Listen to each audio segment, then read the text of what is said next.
I'm the mayonnaise here between the bread and the filling that you're going to get with Secretary Kerry, and we'll have very light mayonnaise in this session right now because we're not don't have very much time. I think maybe 2 minutes. We're down from 15 minutes to 2 minutes, so we won't go through a full presentation here.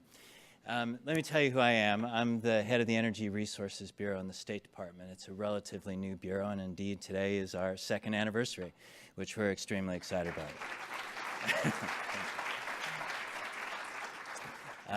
One of the things that we've been doing in the Energy Resources Bureau is trying to understand the world of energy that we have today and how we manage it effectively, how we build the energy world of the future, and then the world that doesn't have energy and how we help them get access to it.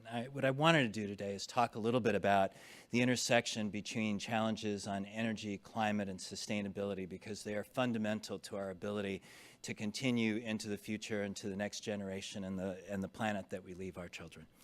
A couple of facts that I wanted to just underscore. The first is, if you look at the red, these are the non-OECD countries.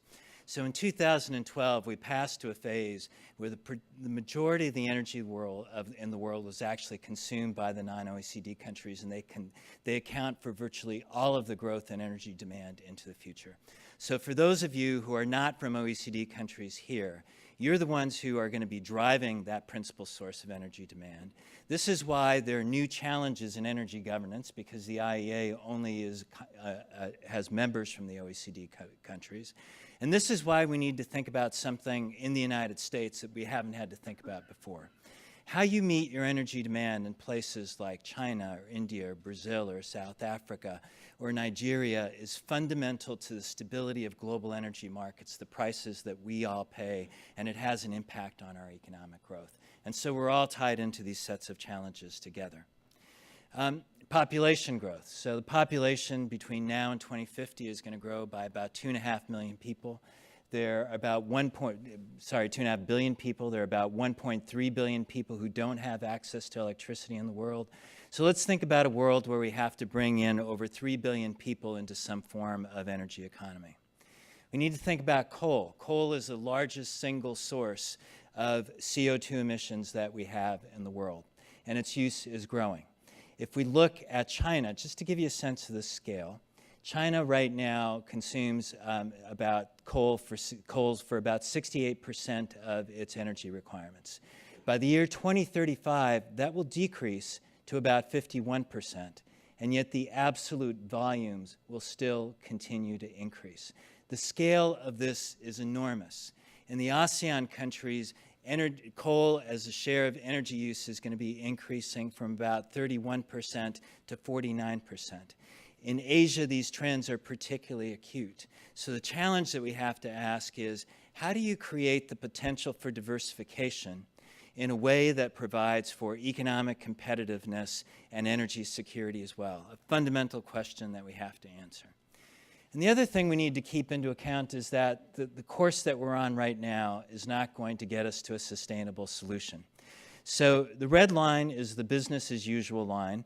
This is from a projection that's done by the IEA. It's not the IPCC studies that many of you might be used to looking at. But the reason I put it up here is this. The blue line here represents what the IEA calls the new policy scenarios. This is an implementation of the commitments that so many countries and regions have made. For example, the EU's 2020-20 policy of 20% efficiency, 20% renewables, 20% reduction in CO2 emissions by the year 2020. So all of these measures are implemented over the course of time. And what does it tell us?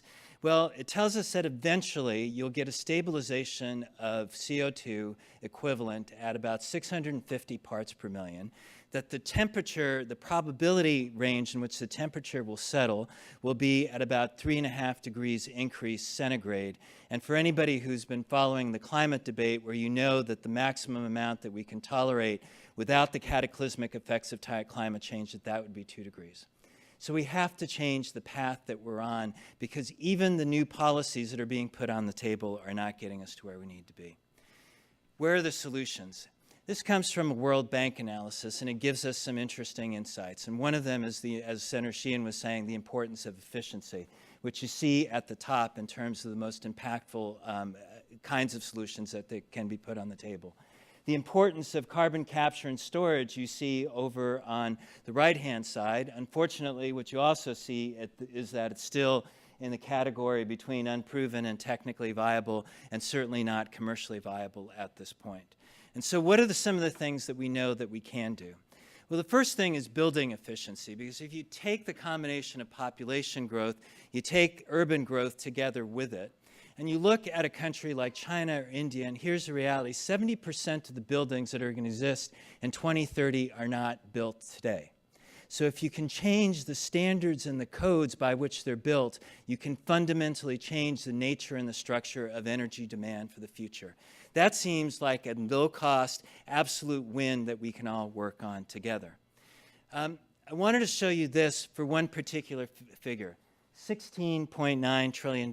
Whatever it is you go out of here from, remember, what we're doing right now is big business. $17 trillion worth of investment in the power sector between now and the year 2035. The majority of that is in generation. There's also in distribution and transmission. But here's another point to take away with you. At the bottom here, you see about $10 trillion total in generation. The amount of that, which is in renewable energy, is about $6 trillion. This is the IEA's new policy scenario. It's the scenario that does not get us to the 450 parts per million, 2 degrees solution. In other words, we even have to do better than this. So there's going to be a phenomenal market for investment in power generation, distribution, and transmission, and more of that is going to be in renewable energy. So how do we open up those markets and create that as a business opportunity for all of our countries? One of the ways that we've been working on this is through power interconnection. Now, why does this make sense? If you think about it in Central America, a lot of the countries that have sun, that have wind, are small and are poor. Their markets are not big enough to be able to amortize the cost of investments. If you have interconnections with compatibility, you have the ability to then share the amortization of those costs over a much wider market. And so in 2012, the leaders of the Western Hemisphere set a target that by the year 2022, we would seek to interconnect the power systems of all of the Americas. We're working on similar kinds of issues in the greater Mekong area. There are great possibilities and examples to be followed from the work that has already been done in the European continent. And so this opportunity for interconnection is a tool for market expansion, and through that market expansion, creating greater possibilities for renewable energy and energy efficiency. I want to talk to you for a second about the gas. And this chart for the United States and production of gas in the United States starts to speak for itself. We've had a phenomenal revolution here, particularly because of shale gas. There are important questions that have to be addressed about issues of water quality, methane emissions, the use of fracking fluids, transparency on the fluids, how they're treated afterwards, monitoring seismic impact. These are critical issues that have to be addressed. But what we've also seen is that as a result of having the potential to substitute gas for coal, American CO2 emissions at the end of 2012 were the lowest that they have been in 16 years. But what we also know is that it's not a panacea. And even with these vast increases in gas, it still doesn't get us to the 2 degrees centigrade limit that we understand is absolutely critical to avoid the cataclysmic effects of climate change. So as we do this with gas as a short-term transition, what we also know is that we have to keep working with solar and wind and geothermal to bring down the price points and make it competitive with other forms of generation. And what these charts begin to show us is that we're starting to get into those zones. We're absolutely in those zones with wind. We're getting into those zones with solar, but we have to deal with yet another problem, which is their intermittency and their incorporation with a baseload power. And so here is the importance of the integration of information systems with the power systems that we have today. Because in the past, if we looked at a chart like this, we might be able to say that in the traditional generation systems of coal, gas, nuclear, well, it wasn't that important to have smart systems to figure out how to integrate the best capabilities. But today we have a different kind of world with different forms of renewable energy, with different forms of energy efficiency possibilities, and so their integration through smart systems has to be one of the critical parts of the tool. Final thing I'll say is the importance of integrating this agenda with bringing energy access to wider parts of the population. As I said, there are 1.3 billion people without access to electricity. To get that access to them, it's not a development aid question, but it's a question of how you use development aid and public resources to reduce risk and to increase the prospects for private investments in markets throughout the world. And that's one of the things that we're starting to do with the Sustainable Energy for All initiative, which many of you are involved with.